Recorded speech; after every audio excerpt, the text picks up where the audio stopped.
Hello guys, स्वागत है आपका अपने यूट्यूब चैनल उड़ान परिवार चाणक्य क्लासेज में। मैं आशीष धीमान विश्वकर्मा आज आपके लिए प्राचीन इतिहास से यानी कि एनिशियंट हिस्ट्री से वैदिक कालीन सभ्यता का टॉपिक लेके आया हूँ। इससे महत्वपूर्ण क्वेश्चन पूछे जाते हैं। वैदिक कालीन सभ्यता हमारी सिंधु घाटी सभ्यता से किस प्रकार अलग थी, उससे रिलेटेड महत्वपूर्ण तथ्यों को जानेंगे और अंतर के अनुसार पढ़ते चलेंगे। और आज आपको मैं अपनी वीडियो में एक शानदार शायरी भी सुनाने वाला हूँ, तो वीडियो के लास्ट तक बने रहें। तो स्टार्ट करते हैं हम। सबसे पहले वैदिक कालीन सभ्यता। वैदिक कालीन सभ्यता को ही आर्य समाज की सभ्यता कहा जाता है। सबसे पहले आर्य का अर्थ क्या होता है? आर्य क्या होता है? ज्ञान, यानी कि श्रेष्ठ। जो श्रेष्ठ होते हैं उनको आर्य बोला जाता था, जिनके पास बुद्धि होती थी। लेकिन आर्य शब्द को किसने दिया? तो यशोवर्त ने यह शब्द दिया था। आर्य शब्द किसने दिया था? यशोवर्त ने। आर्य कहाँ से आकर भारत में बसे? तो ये मध्य एशिया से आकर बसे थे। लेकिन कुछ इतिहासकारों में मतभेद होने के कारण कुछ इतिहासकार ये भी बोलते हैं कि जो यूरेशिया था, यूरोप और एशिया का भाग था, ये वहां से आकर बसे थे। आर्य भारत में आर्य भारत में सप्त सिंधु प्रदेश में आकर बसे। इंपॉर्टेंट है, सप्त सिंधु प्रदेश में कौन सा क्षेत्र आता था? तो इसको ध्यान रखेंगे। सिंधु घाटी का, यानी कि सिंधु नदी वाला, व्यास, रावी, झेलम, चिनाब, सतलज और सरस्वती। तो 7 की 7 नदियां थी ये। तो इन्हीं को क्या बोला जाता था? सप्त सिंधु। सप्त सिंधु प्रदेश इंपॉर्टेंट इसलिए इसमें से आपको 4 नदियों के नाम दे देगा और बोल देगा कि सप्त सिंधु प्रदेश में से कौन सी नदी नहीं थी इनमें से। तो आपको क्वेश्चन में पुटअप आना चाहिए, आपको सारे के सारी लाइन याद होनी चाहिए। सप्त सिंधु प्रदेश में कौन कौन सी नदियां थी, ठीक है। तो ये जो हमारी वैदिक सभ्यता है या आर्य समाज की सभ्यता है, इसको 2 भागों में बांटा गया है। एक तो ऋग्वैदिक काल और एक उत्तर वैदिक काल। यानी कि जिधर वेदों का विकास हो रहा था, वेदों का निर्माण हो रहा था, रचना की जा रही थी, वो ऋग्वैदिक काल, और उसके बाद का काल उत्तर वैदिक काल कहलाया हमारा। ओवरऑल जो हम वैदिक सभ्यता पढ़ते हैं 1500 बीसी से 600 बीसी तक पढ़ते हैं, ईसा पूर्व पढ़ते हैं। लेकिन इसके 2 फाड़ अब अलग अलग हैं। 1500 से 1000 तक ऋग्वैदिक काल चलता है और 1000 से 600 तक उत्तर वैदिक काल चलता है। ऋग्वैदिक काल तक लोग बाग यहाँ के लोहे से अनभिज्ञ थे, यानी कि लोहे का उन्हें ज्ञान नहीं था केवल ऋग्वैदिक काल में। लेकिन उत्तर वैदिक काल में आते ही वे लोहे से परिचित हो गए। पशुपालन करते थे लेकिन खेती नहीं करते थे। तो जैसे ही उत्तर वैदिक काल आया तो पशुपालन के साथ साथ उनने खेती करना भी स्टार्ट कर दिया था। ऋग्वैदिक काल में काले मर्त भांड पाए जाते थे, लेकिन उत्तर वैदिक काल में ज्ञान हो जाने के कारण वो रंगीन और चित्रित मर्त भांड यानी कि बर्तन पाए जाते हैं। इस दौरान ऋग्वैदिक काल में वंश की संकल्पना ब्रह्मवर्त पर थी, लेकिन उत्तर वैदिक काल में गोत्र की संकल्पना थी, यानी कि आर्यवर्त गोत्र को मानते थे और ब्रह्मवर्त में जो है वंश की संकल्पना चलती थी। तो ध्यान रखेंगे आप पॉइंट। ऋग्वैदिक काल से लोहे से अनभिज्ञ थे, लोहे की जानकारी यहाँ हुई। यहाँ पशुपालन पता था इनको, पशुपालन के साथ खेती करना शुरू हो गया उत्तर वैदिक काल में। काले मर्त भांड थे, काले से वे रंगीन चित्रित हो गए, वंशावली, और इधर गोत्र की संकल्पना शुरू हो गई थी। अब मोस्ट इंपोर्टेंट क्वेश्चन, भारत की सबसे प्राचीन वैदिक कालीन सभ्यता को कहा जाता है। कौन सी है वैदिक कालीन सभ्यता?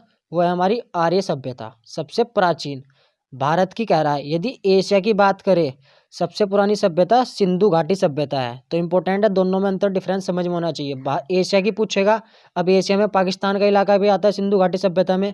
यदि आपने सिंधु घाटी सभ्यता नहीं पढ़ा है तो डिस्क्रिप्शन में लिंक दे दूंगा, आप पहले उसको एक बार रिवाइज कर ले, पढ़ लें उसको।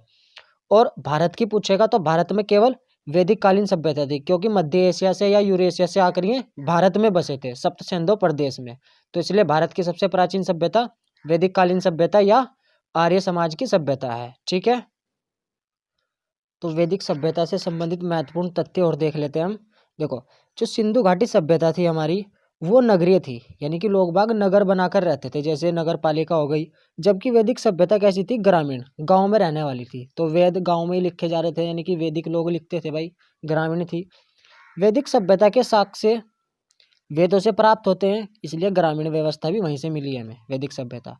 वैदिक सभ्यता का आधार परिवार होता था। अब गाँव में तो भाई परिवार बनाकर रहा जाता है, एक परिवार संयुक्त परिवार होता है। परिवार पितृसत्तात्मक होता था, यानी कि जो पिता होता था ना, परिवार का लालन पोषण करने वाला पिता होता था परिवार में।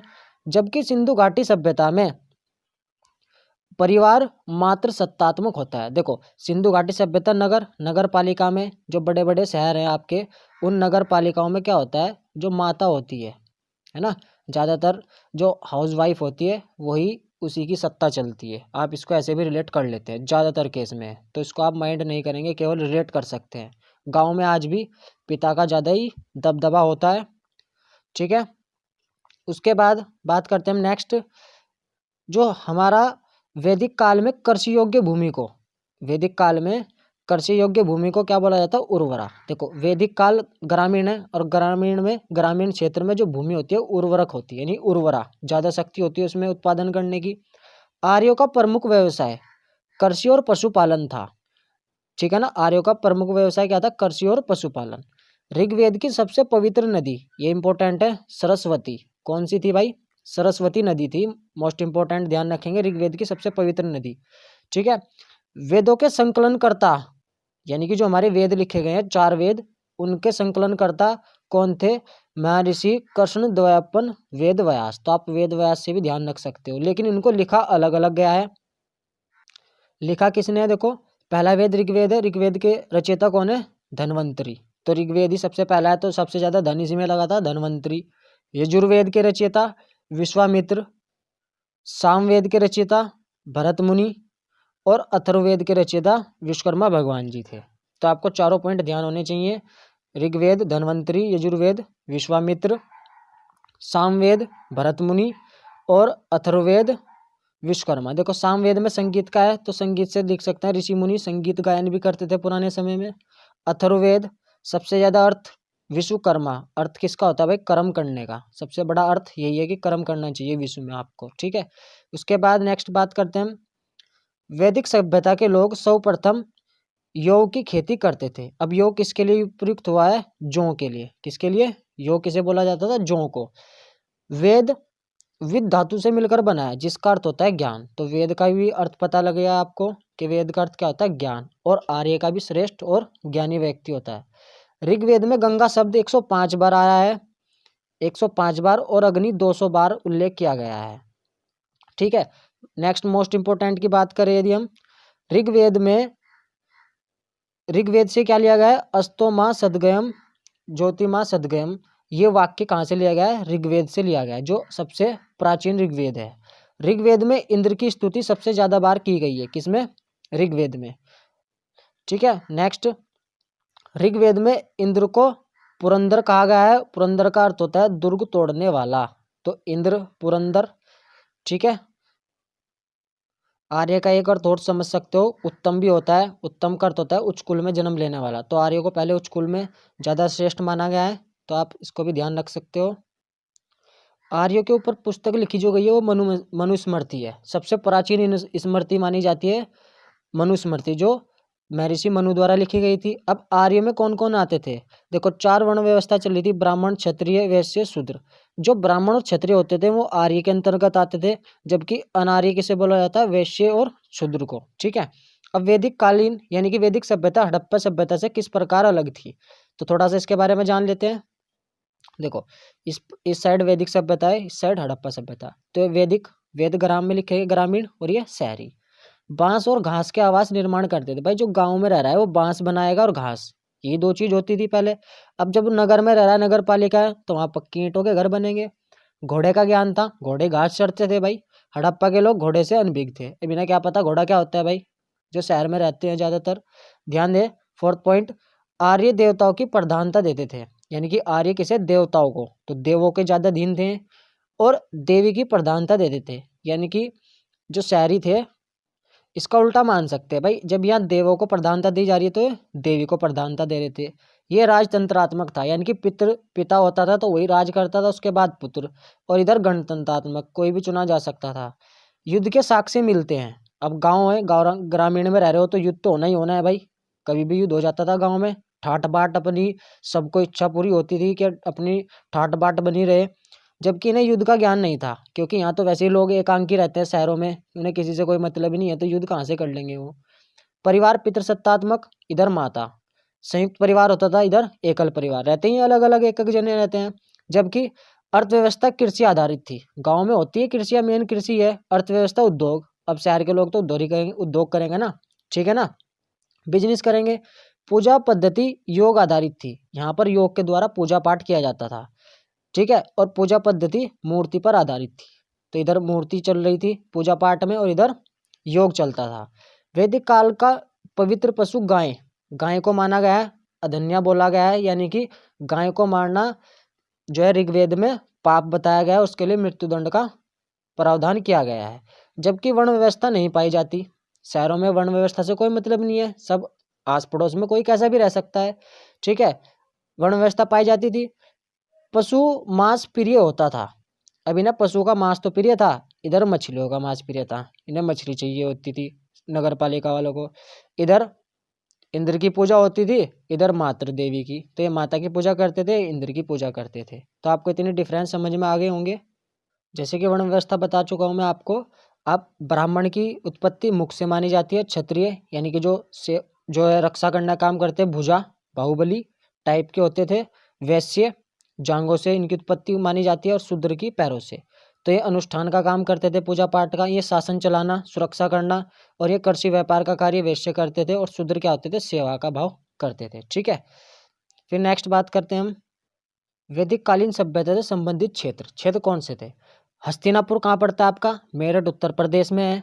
यहाँ पर आर्यों के युद्ध से संबंधित साक्ष्य मिलते हैं, कहाँ पर? हस्तिनापुर में, ठीक है ना। साक्ष्य कहाँ से मिले? हस्तिनापुर से। हस्तिनापुर समझ सकते हो ना आप क्यों प्रसिद्ध है? क्योंकि यहाँ से आर्यों के युद्ध के समय के साक्ष्य मिले हैं। दक्षिणापथ किसे बोला जाता था? विंध्याचल पर्वत के दक्षिणी भाग को। तो विंध्याचल पर्वत के दक्षिणी भाग को क्या बोला जाता था? दक्षिणापथ। उत्तरापथ हिमालय पर्वत की उत्तरी भाग को उत्तरापथ। तो देखो दक्षिणी भाग विंध्याचल पर्वत का, उत्तरी भाग हिमालय पर्वत का उत्तरापथ। सप्त सिंधु प्रदेश कौन सा था? यानी कि जहाँ 7 नदियां थी, आर्य समाज बस रहा था, तो सप्त सिंधु प्रदेश किस में आता था? जम्मू कश्मीर का इलाका, सिंधु नदी वगैरह बहती थी, पंजाब, हरियाणा, हिमाचल प्रदेश और पाकिस्तान वाला इलाका। यानी कि ऊपर का इलाका टॉप वाला जम्मू कश्मीर, उससे नीचे फिर हिमाचल प्रदेश, बराबर हरियाणा, पंजाब और पाकिस्तान, इधर वह सारा इलाका सब सिंधु प्रदेश था। और ब्रह्मवर्त कौन सा कहा जाता था? दिल्ली का सीमावर्ती क्षेत्र ब्रह्मवर्त कहलाता था वर्तमान उस टाइम का, ठीक है।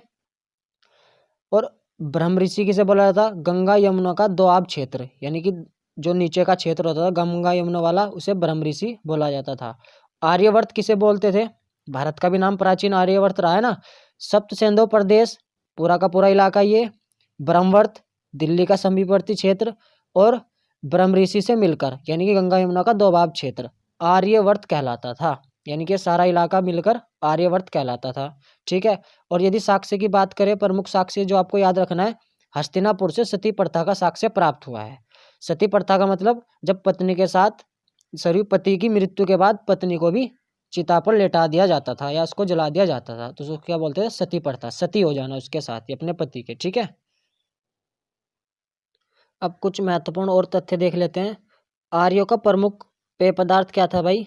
सोमरस। देखो सोमरस से समझ लो तुम दारू मदिरा पान करना। आर्य मतलब जिनकी आय सबसे ज़्यादा होती है वो सबसे ज़्यादा दारू सोमरस का पालन ज़्यादा करते हैं, है ना, मद्यपान ज़्यादा करते हैं। वैदिक काल में लोहे को कृष्णायस, है ना, कृष्णायस कहा गया है। लोहेस्क बोलते हैं ना, जैसे अयस्क, तो कृष्ण अयस्क कहा जाता था। कुटुंब सबसे छोटी प्रशासनिक इकाई कही जाती थी। कुटुंब मतलब कुल, कुल का मतलब परिवार से सबसे छोटी इकाई कुटुंब होती थी, ठीक है। उसके बाद महिषी राजा की पटरानी को कहा जाता था। गांव के प्रधान को ग्रामणी, ठीक है। उसके बाद कृषि योग्य भूमि को उर्वरा, उर्वरा ही कहलाती थी, ज़्यादा उर्वरक मिलती थी वैदिक काल में। और किवास को हलवाह कहा जाता था।